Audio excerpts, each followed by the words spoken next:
Comment décrivez-vous et classifiez-vous vos relations avec le Parti communiste chinois?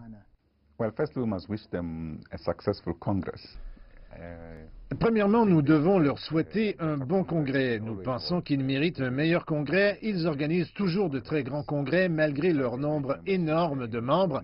Ils sont capables de les gérer avec un faible nombre de personnes, mais avec des résultats de bonne qualité. Nous voulons leur souhaiter bonne chance dans ce prochain congrès.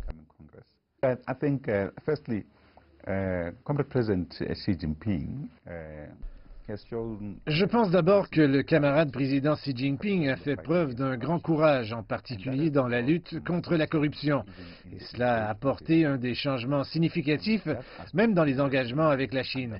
Et cet aspect ne devrait pas être sous-estimé, parce que dans ce processus, on pouvait ressentir, même de loin, le sens d'une horloge, une grande horloge bureaucratique quelque part que l'on ne pouvait pas nécessairement qualifier de corruption, mais avec son énergie, lutter contre la corruption, cet espace a été relâché.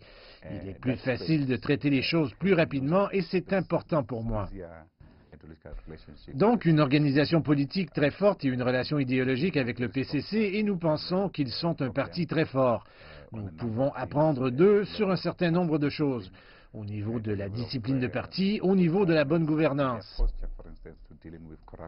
Et leur attitude par rapport à la corruption au sein du gouvernement, je pense qu'en ce moment, c'est une question que nous partageons de façon commune avec la présidence de Xi Jinping, qui s'est montrée impitoyable contre la corruption et les abus de pouvoir.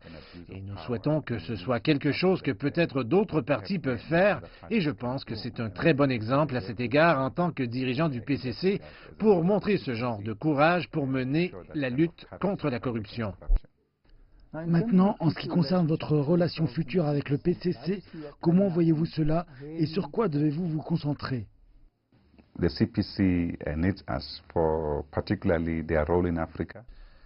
Le PCC a besoin de nous, en particulier pour son rôle en Afrique, car il est très présent sur le continent. Nous avons aussi besoin d'eux et de leur expérience.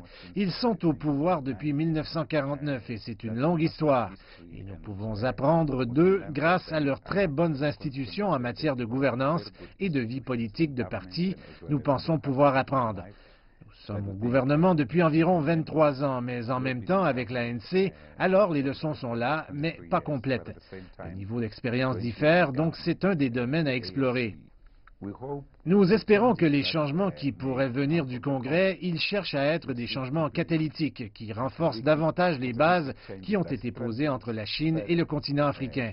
Et bien sûr, dans la mesure où il s'agit de nous, en tant que parti, nous voulons certainement un engagement significatif et non superficiel. Superficiel dans le sens que nous ne voulons pas être une branche du PCC. Nous les estimons à un niveau stratégique et lorsque nous abordons des questions théoriques, même sur nos points de vue, nous voulons nous engager à ce niveau et les accueillir à ce niveau.